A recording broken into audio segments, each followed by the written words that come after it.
घंटा पौन घंटा बजा ओकरा बेटी की काज हम करबै, बजा ओकरा बेटी हम ई काज करबै। आ तकर बाद की कहै छै सब के ब्राह्मण एतै ओकरा बचबै लए, के ब्राह्मण एतै, सबके बेटीके एतबी रफ्तारमे जोतने रहै। तो हम किछु नहि कहि सकै छी, हमरा तऽ पेटेमे सब बाजू लैए। तहन आब एक वएह सब धियापुता हम अपने जहर खा कऽ मरि जाब, एहिसँ आगू कोनो चारा नहीं है। न हमरा DSP पूछे छै, न कोनो नेता पूछे छै, और हमरे घरवला मारि आ की कहे छै हमरे बेटी के 1 घंटा गाड़ि देली। हम उनका देखल के बावजूदो हम लड़ाई लग गेलहुँ, लेकिन ओकर गाड़ि सुनि कऽ हम एक शब्द केओ हमरा देख नहीं होत हम चुप रह गेलहुँ। ताहिके बावजूद हम अपना घर रखलहुँ, जाए दियौ ओकरा मने ज्ञान छै, गाड़ि देले तऽ देले, अहाँ थाना जाओ, अहाँ किछु कहियौ नहीं, अहाँ थाना जाओ। एहि चीजके तऽ थानावलाके रिक्स लैके ने चाही।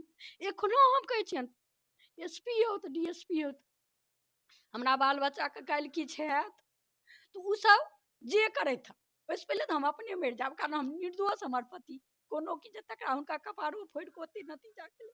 हमरा बेटी कोन विकट गाड़ि, जे बेटी हमर एखन खा नहीं या खाना ओहि गाड़ि से BCA केने हमर लड़की दिल्ली में BCA करे छलै, गाँव घर में हमर बच्चा नहीं रहैया कोनो। आ तै बच्चा के संगे ओहन दूरत वाला गाड़ि बाजब हमरा अपने पानि चढ़ऽ लागल।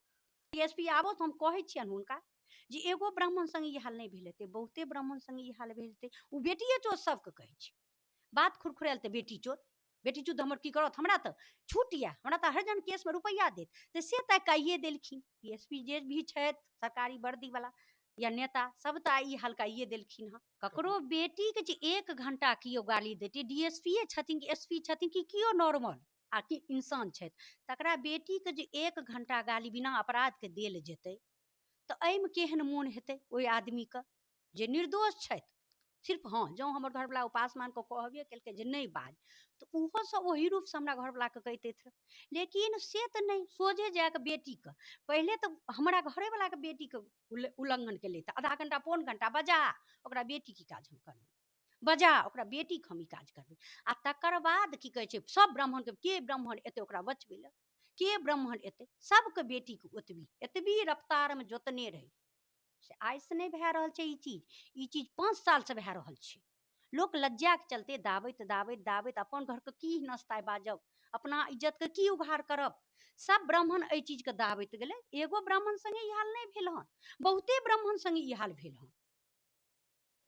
एगो ब्राह्मण छै DSP आबो तो हम कहै छियनि हुनका जे एगो ब्राह्मण संगे ई हाल नहीं भेल हेतै, बहुते ब्राह्मण संगे ई हाल भेल हेतै। ओ बेटिए चोत सबके कहै छै, बात खुरखुरायल तऽ बेटी चोत हमर की करत, हमरा तऽ छूट यऽ, हमरा तऽ हर जन केसमे रुपैआ देत, तऽ से तऽ काइए देलखिन। DSP जे भी छथि सरकारी वर्दी वाला या नेता सब तऽ ई हल्काइए देलखिन हँ, छूट दैए देलखिन। तहन आब ब्राह्मणके बहु बेटीके की रहला, की इज्जत, कखन बच्चा यऽ कखन बेटीके लए जेतै, कखन बेटाके मारि देत। आब हुनका सबके हाथमे मारि देतनि, हुनका लग जाकऽ राखि देबै, एतबी हेतनि। आओर किछु तऽ नहीं भए सकैए हमरासँ आओर किछु नहीं भए सकैए, हम एतबी कहि सकै छियै। कमसँ कम एक शब्द तू हमरा पूछतैथ रह कि जे अहाँ संगे की भेल। बेटीके गाड़ि देलथि, हम ओहि चीज लए कऽ ओ तैयो दाबि दैते, हमरा घरवलाके मारलथि तैयो हम एहि चीजके दाबिते जे हमर ब्राह्मणके इज्जत छी, हम एगो नीक परिवारसँ छी, हमरा बेटीके गाड़ि देलक तऽ देलथि। लेकिन ओ तऽ एक शब्द एहि चीजके नहीं पूछलथि। आगू हमरा बेटीके जो घसीटे देत, हमर जवान बेटी, हमर बेटा छोट यऽ, तो हम किछु नहीं कहि सकै छी, हमरा तऽ पेटेमे सब बाजू लैए। तहन आब एक वएह सब धियापुता हम अपने जहर खा कऽ मरि जाब, एहिसँ आगू कोनो चारा नहीं है। न हमरा DSP पूछे छै, न कोनो नेता पूछे छै, और हमरे घरवला मारि आ की कहे छै हमरे बेटीके 1 घंटा गाड़ि देली। हम उनका देखल के बावजूदो हम लड़ाई लग गेलहुँ, लेकिन ओकर गाड़ि सुनि कऽ हम एक शब्द केओ हमरा देख नहीं होत हम चुप रह गेलहुँ। ताहिके बावजूद हम अपना घर रखलहुँ, जाए दियौ ओकरा मने ज्ञान छै, गाड़ि देले तऽ देले, अहाँ थाना जाओ, अहाँ किछु कहियौ नहीं, अहाँ थाना जाओ। एहि चीजके तऽ थानावलाके रिक्स लैके ने चाही। एखनो हम कहै छियनि SP होत DSP होत, हमरा बाल बच्चाके काल्हि किछु हैत तो उ सब जे करैत ओहिसँ पहिले तो हम अपने मरि जाब, कारण हम निर्दोष, हमर पति कोनो की तकरा हुनका कपारो फोड़ि कऽ ओते नतीजा केलै। हमरा बेटी कोन विकट गाड़ि, जे बेटी हमर एखन खा नहीं या खाना ओहि गाड़ि से BCA केने हमर लड़की दिल्ली में BCA करे छलै, गाँव घर में हमर बच्चा नहीं रहैया कोनो। आ तै बच्चाके संगे ओहन दूरत वाला गाड़ि बाजब हमरा अपने पानि चढ़ऽ लागल, किएकि ओ देखले प्रभावित हमरा देखले तहन पानि चढ़ैत सबटा हमरा पानि चढ़ैत रहे, हम कोनो नकल केलहुँ। हमर बेटीके पहिले हाथ टूटल रहे, हम दिल्लीसँ आनलहुँ। ताहिके बावजूद हम कहलियै नहीं तू ई बात नहीं कही जे हमर हाथ पासवान तोड़ि देलक। हमरो इज्जत यऽ ने, हमरो प्रतिष्ठा यऽ कि हमर बेटी पासवान लग कहबै जे हमरा हाथ तोड़ि देलक। तऽ हमरा बेटी कोनो नीक परिवारमे कतहु किछु विवाह दान नहि भए सकै। ओहि चीजके हम दावैत गेलहुँ। लेकिन ओ सब किछु नहीं, एखन तक एको शब्द पूछतैथ जे कि अहाँके बेटीके की, अहाँके पति की केलथि जे अहाँके बेटीके गारि देलथि। लेकिन एहि चीजके ओ सब किछु नहीं, जेकि हमरा खानो खेला कमसँ कम 8 दिन भेलै, 8म दिन हमरा खाना खेला छी। हम केना छी नहीं छी से तऽ एगो भगवान जानैत है, हम भगवान पर छोड़ि देने छी।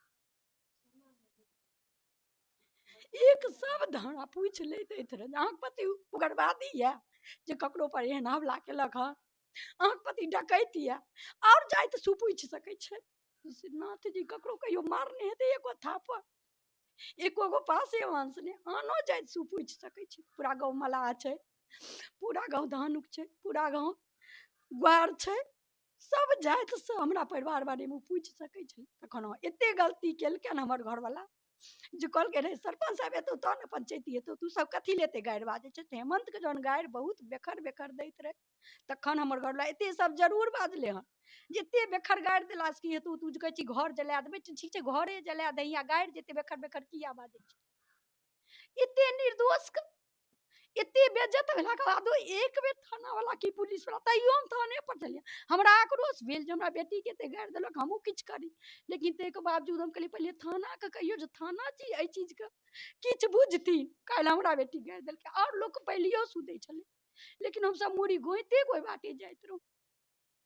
बहुत ब्राह्मण को ई हाल केने छै, बेटिए चोद रे बेटी चोद, हमरा तऽ माफ छोड़ि जा, हम ककरो किछु कए सकै छी। वही पासवान के कन्या से पूछ लेबै, हम एक शब्द जकर बाद हमरा घरवाला कपार फूटल रहे, हम ओतऽ गेलिए, लेकिन एक शब्द हमरा मुँह से आवाज जे निकलल है जे किया तू सब एना केल, हम तो अपने लाज भए गेल हमरा, जे कि केओ लोग कहलक जे बेटी के गारि दैत रहे। हम अपने लाज से मरि गेलहुँ जे हमरा बेटी के किया ई सब गारि देलकै। जँ हमर घरवाला कहलकै तऽ ठीक छै, हमरा घरवाला के मारलै। बेटी तो सबक आज डीएसपी बेटी के क्यों गारि देतन बिना अपराध के, दरोगा बेटी के क्यों गारि देतन बिना अपराध के, ओकर तो उनका दुख नहीं हेतन, उनको दुख हेतन एहि चीज के। लेकिन अब उ सब की पर छड़पल छथिन जे एहि चीज के नहीं बुझि रहल छथिन, कि कोन घोड़ा पर छड़पल छथिन जे एहि चीज के एक बेर बयान नहीं लै छथिन। हाँ जो हमर घरवाला छूने हेतन हुनका कतौ तो ठीक छै, बेटियों के कहलथि कि जे कर, लेकिन वो तो तकर बाद सोझे सब ब्राह्मण की बेटी की काज कर, सब ब्राह्मणों से हमरा सलाह लेबऽ पड़तै, ब्राह्मणों से हमरा कहऽ पड़तै ना जे बिना अपराध के हमरा बेटी के किया एते गारि, तो ब्राह्मण समाज तो जेबे न करतै तहन। आब ओहिमे सब जे करता ओ सब जानत, हम तऽ किछु नहीं जानि सकै। लेकिन एखनो कहै छियै जे काल्हि हमर बेटी छै, हम अकेला छियै, हमर बेटा बेटी छै, हमर बेटा बेटी दिल्ली से आयल छै, पढ़े लिखे वाला विद्यार्थी रहे, ओ सब कहियो गाँव में उपासो मान नहीं चिन्है छै, हमरा बेटा बेटी उपासो मान नहीं चिन्हैत हेता, हम बच्चा सबके कहियो तो राखबे नहीं केली। तो कोनो जे किछु करतै हम तऽ डीएसपी साहब के कहबनि ना, अहाँ जे फ्री छोड़ि देलिए ते ई हाल भेलै हँ। एक चलते हम डर से बेटा बेटी के हटबै लए भागबै छी जे भागि जो गाँव से, कखनो घर घुसि जेतौ, जहन एहि चीज में नहीं ओ सब एक्शन लेलखुन तो काल्हि जे तोरा घिचबी करथुन तो हम की कए सकै छियौ। आब गाँवो लोक नहीं कए सकै छै, एहि दुआरे गाँव लोक सबके बेटी के घसीट रहल छै, हमरा हरिजन माफ छै, कोनो बेटी चूत के एते भी नहीं, राजपूत के रे बेट ब्राह्मण के जे पाट लेबी ना, राजपूत एगो व्यायाम देलकै ना, ब्राह्मण के जे पाट लेबी तो तोरो घसेटबो। सब ओतबी बात कहि रहल छथिन, सब ओतबी बात बढ़तै, एते छूटो देनाइ तऽ नीक बात नहीं छै। काल्हि थानो पर पड़तै, सब पर ई चीज पड़तै ने एक दिन ने एक दिन, एहि चीज के सोचथुन। आ एक दिन हमरा से भेल, काल्हि बहुत लोग से भेल रहे, पहले लाज से दाबैत गेलै, हम एखनो लाज से दाबबै, हमरा संगे जे केलथि, लेकिन एक शब्द हमरा संग मतलब आबि कऽ पूछतै अहाँके पति किया एना केलकै, किया ओकरा मारलकै कि पिटलकै, लेकिन एक शब्द नहीं पूछलथि। तो चलिए, ये भारतीय न्याय प्रणाली है, जिसे फांसी की सजा दी जाती है उससे भी उनकी अंतिम इच्छा पूछी जाती है। लेकिन सूर्यनाथ झा की पत्नी का आरोप है कि उनसे एक बार ना तो डीएसपी ने और ना ही एसएसपी ने कुछ भी पूछा। सूर्यनाथ झा की पत्नी का जो सवाल है वो हम आपके लिए भी छोड़ते हैं, अगर आपकी बेटी को कोई गाली दे तो आप क्या करेंगे? कमेंट करके जरूर बताएं। धन्यवाद।